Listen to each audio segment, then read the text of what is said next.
Alors, état des lieux et tendance des risques cyber liés à la géopolitique. Sujet forcément d'actualité. Et pour cela, Michael Chouraki d'Accenture vous propose de répondre à cette question. Bonjour Michael, bienvenue. Bonjour, merci beaucoup. Allez, c'est parti. Alors, je suis ravi que vous soyez tous là très nombreux. Je ne suis pas sûr que je répondrai parfaitement à la question, vu la situation actuelle, mais on va essayer au moins de l'aborder. Alors, imaginez ceci, vous êtes en réunion Zoom, vous êtes en train de présenter votre dernier projet, votre gouvernance, et tout d'un coup, votre écran se fige. Et une voix robotique qui sort, « Bonjour, je suis un fonctionnaire d'État, je viens de vous voler vos données. » Bon, ce scénario peut paraître absurde comme ça, mais peut-être pas tant que ça au regard des situations et de la réalité. Aujourd'hui, la cybercriminalité, c'est plus seulement que des criminels qui peuvent avoir des moyens limités ou qui ont des visions lucratives. C'est aussi un champ de bataille géopolitique où les États, les entreprises et même les individus sont devenus les pions sur un échiquier invisible. Prenez l'exemple par exemple de la vulnérabilité Cisco, exploité par le groupe Saltyphoon dernièrement. Cisco ou Palo Alto, qui a eu une alerte de sécurité aussi en début d'année, sont un peu les plombiers du monde numérique, si vous voulez. Lorsqu'ils fuient, tout le monde est inondé. Et lorsque une faille déjà connue est exploitée par des attaquants, ça fait une infiltration sur des réseaux télécoms. Résultat, des millions de données qui ont pris des vacances imprévues en Chine, enfin, a priori, évidemment. Mais derrière tous ces piratages, il n'y a pas que des motivations de vol de données. Et les États cherchent aussi à espionner, déstabiliser ou saboter des infrastructures critiques. Et aujourd'hui, il est très difficile, un, d'attribuer ces attaques, et deux, c'est encore extrêmement confidentiel. Donc aujourd'hui, ce sont les principaux cas qui ressortent, un peu comme lorsqu'il y a des missions secrètes qui échouent. Alors lorsque vous entendez parler d'une cyberattaque, ne pensez pas qu'à votre campagne de phishing, pensez à cette guerre invisible qui se déroule sous vos yeux, où les lignes de code peuvent devenir des armes et où chaque clic peut avoir des conséquences planétaires. Personne aujourd'hui n'est à l'abri, et je pense que tout le monde en convient, d'un vol de données par un pirate, qui soit un activiste ou un fonctionnaire d'État.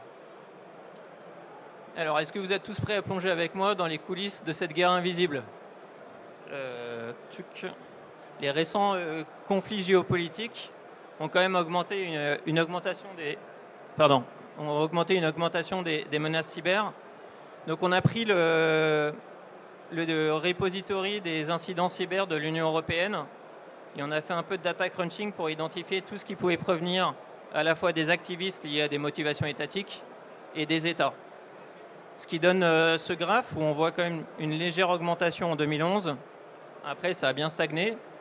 Et une inflation assez certaine, on va dire, à partir de 2021-2022.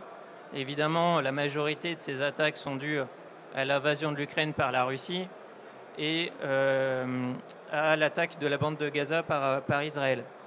Mais derrière ces conflits brouillent aussi la frontière entre les opérations parrainées par les États et les criminels. Et il est aujourd'hui extrêmement difficile d'attribuer clairement des motivations.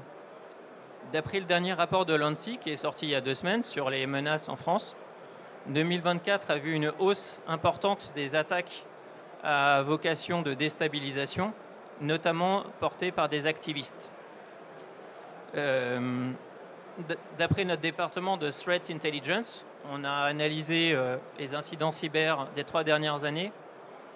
Les motivations étatiques sont principalement pour objectif d'espionner à base de malware et de ransomware, tandis que les motivations des activistes sont principalement des supports aux intérêts russes via des attaques DDoS. Attaques DDoS d'ailleurs qu'on a retrouvées en début d'année 2025 sur les grandes villes françaises. 2025 qui devrait être une année mouvementée. Bon, évidemment, vous connaissez tous la situation actuelle, mais d'après un rapport de Citalid, une partie de l'administration Trump a effectué un revirement de leur politique de cybersécurité en dépriorisant la menace cyber venant de Russie au profit de la Chine et de l'Iran. Cela se traduirait par un arrêt des opérations offensives du Cybercom sur la Russie. Évidemment, aujourd'hui, personne ne sait encore quelles vont être les conséquences de ce choix, mais ça traduit bien un écosystème qui a été vraiment très mouvementé. Mais au fond, quand on a préparé cet exposé avec mon équipe, on s'est dit, mais quelles sont les différences entre les risques cyber liés à la géopolitique et les autres? Pour nous, le premier, c'est que les motivations sont différentes. Les criminels, eux, ce qu'ils cherchent, c'est récupérer de l'argent. C'est le côté lucratif. Les États, eux, ils vont chercher à espionner, à déstabiliser. Donc ça va être beaucoup plus dans l'ombre. Le deuxième point, c'est qu'évidemment, les attaquants financés ou parrainés par des États ont accès à des moyens beaucoup plus larges, que ce soit financier ou du personnel hautement qualifié. Ils utilisent aussi régulièrement des failles zero day et des menaces persistantes avancées. Le troisième écart, pour nous, c'est que ces risques-là sont étroitement liés avec l'ensemble des risques d'une entreprise. Ça peut être les risques IT, stratégiques, marketing, réglementaire et RH. Côté RH, par exemple, on a entendu parler des candidats informaticiens venus de Corée du Nord, qui au final s'infiltrent dans les systèmes pour essayer de saboter ou récupérer des informations confidentielles. Et donc aujourd'hui, c'est extrêmement difficile d'avoir une compréhension de ces risques. Et le dernier point, évidemment, c'est une vision stratégique. Les attaquants parrainés par des États cherchent des cibles exposées. D'après le dernier rapport de l'ANSSI, c'est notamment les industries de l'eau et de la télécommunication, mais aussi médiatiquement exposées.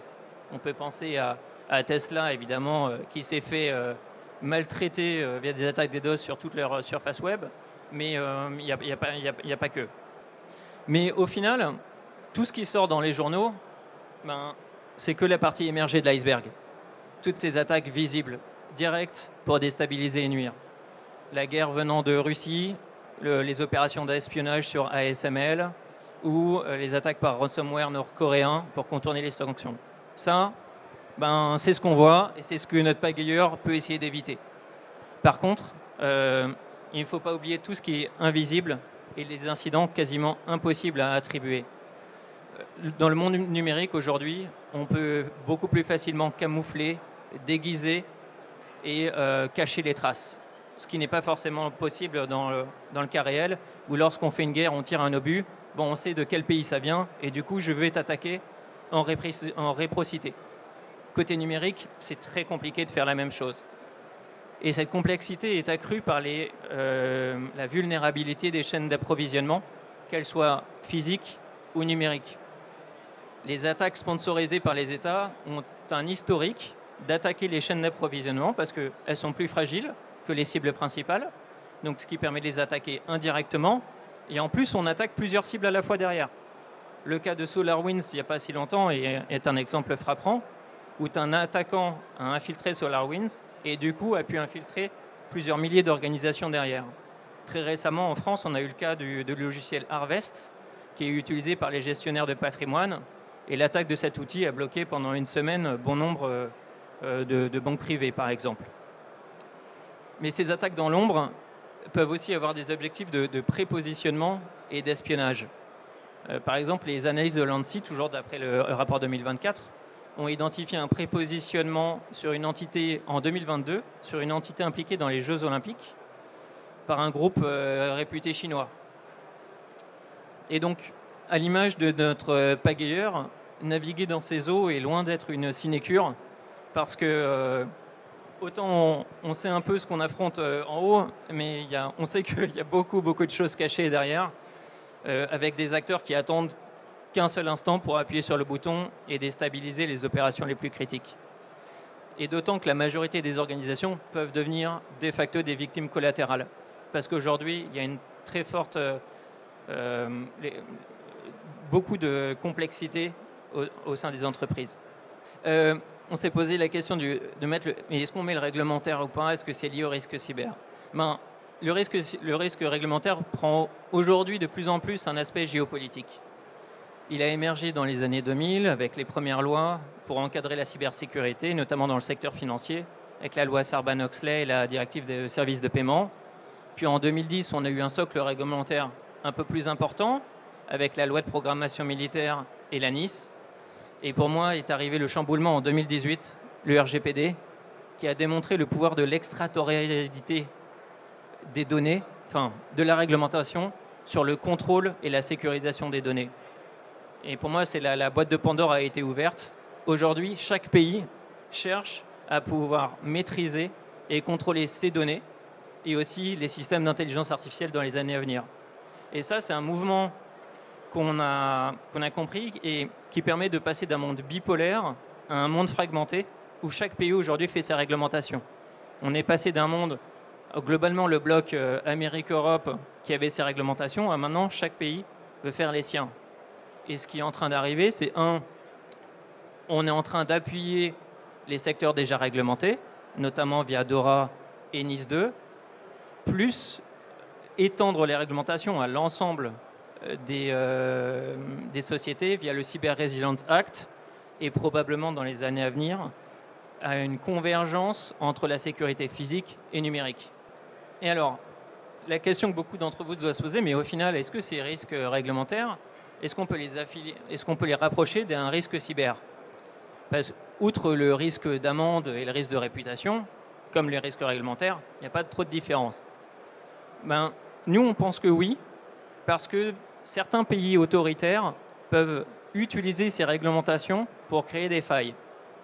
Et je vais donner un exemple très concret qui a été appuyé par Microsoft. La Chine a été accusée d'exploiter ces réglementations pour des activités néfastes. Donc ainsi, en 2021, ils ont introduit de nouvelles exigences dans la gestion des vulnérabilités. Ils ont révisé leur loi anti-espionnage en 2023. Et enfin, il y a l'obligation d'une validation de l'État chinois pour le transfert de données transfrontalier. C'est-à-dire que vous êtes en Chine, vous voulez faire un envoi de données en Europe, vous devez avoir le coup de tampon de l'État chinois. Et donc, en novembre 2022, Microsoft a accusé la Chine d'abuser de ces réglementations pour accumuler des failles zero day et les utiliser ultérieurement. Et puis, il y a un dernier cas dont on parle beaucoup en ce moment, les États-Unis. Étrangement, personne n'en parle dans les attaques cyber. Bon, ça vient toujours de Russie ou de Corée du Nord. Mais il ne faut pas oublier qu'il y a eu le Cloud Act, quand même, qui a fait qu'on s'est tous posé la question de la souveraineté européenne, mais qui ne dit pas qu'au vu de la situation actuelle, ils ne feront pas la même chose sur l'IA ou sur les liaisons satellitaires. Alors on peut imaginer plein de choses, hein, mais lorsqu'un gouvernement est aussi erratique, on peut imaginer parfois le pire. Donc, d'après une étude du World Economic Forum 2025, en collaboration avec Accenture, 60% des organisations interrogées estiment que la tendance géopolitique affecte leur politique de cybersécurité. 60%, c'est quand même un chiffre assez important. Et la plupart des CISO nous ont dit je reconnais que c'est une situation quand même extrêmement volatile et que malheureusement, il n'y a pas de manuel standard pour y répondre à ces données. Je suis désolé, hein, peut-être effet déceptif, mais il n'y a pas de book sur étagère qui permettent de solutionner tout ça. Et donc pour nous, le premier pas, c'est de comprendre et de définir votre profil et votre appétit au risque cyber. Alors nous, par exemple, chez Accenture, on a mis en place un questionnaire qui regroupe 5 grands domaines. Le réglementaire, l'aspect financier, les opérations métiers critiques et les menaces. Il y a à peu près 140 questions, ce qui permet d'avoir une approche assez structurée. Voilà. Et une autre expérience qu'on a eue lorsqu'on l'a mis en place, c'est qu'on a vraiment besoin de ressources locales pour comprendre l'état d'esprit des textes et les menaces. Quand on n'est pas dans le pays, les menaces sont moins précises, on le comprend moins. Et un exemple flagrant, c'est lorsque la Chine a mis en place la PIPL. Le texte n'était pas encore traduit en anglais, donc personne ne pouvait le comprendre. Et 2, il était assez vide. Et donc, on a fait appel à un expert chinois pour qu'il puisse nous dire quel est l'état d'esprit de la Chine et qu'est-ce qu'ils veulent derrière ce texte. Ce qui nous a permis derrière de décrire des tendances et de faire des projections. En conclusion, malheureusement, les cyberattaques et les conflits en cours ont considérablement accru les menaces cyber liées à des tendances géopolitiques, avec 3 points pour moi à prendre en compte. Un, des hackers soutenus par les États adverses lancent des campagnes d'espionnage et de sabotage qui peuvent déborder sur les conflits occidentaux, sur les réseaux occidentaux, notamment via les chaînes d'approvisionnement. Le deuxième point, c'est que les cybercriminels profitent des crises mondiales pour lancer des campagnes de phishing ou de ransomware, surfant sur les inquiétudes des gens. Et le troisième, c'est le réseau complexe de fournisseurs sur lesquels nos entreprises s'appuient tous, parce que derrière, les hackers ont bien compris que c'était le point faible. Avec ça augmente la surface d'attaque et de façon exponentielle, parce qu'ils ont compris qu'en attaquant une personne, on peut en cibler 100 ou 1000 derrière. Donc malheureusement, ces derniers mois ont fourni nombre de preuves de ces tendances, avec le positionnement de frégates chinoises à Taïwan, la reprise de la guerre à Gaza ou la position des États-Unis. Donc les organisations doivent rester attentives aux événements géopolitiques et comprendre comment ces attaques se manifestent sur les infrastructures afin de renforcer la résilience. Et je suis désolé de le dire, mais la guerre cyber, ou en tout cas les événements cyber, sont désormais ancrés dans les conflits modernes. Et sa portée est mondiale. Ce n'est pas conscrit à la Russie, à l'Ukraine ou à Israël. Et donc, il est nécessaire de reconnaître cette réalité et de s'y préparer en conséquence. Voilà. Je suis désolé peut-être d'avoir été un petit peu alarmiste, mais lors de nos études, on s'est rendu compte qu'il pouvait y avoir beaucoup de choses qu'on ne sait pas. Voilà. Merci à tous.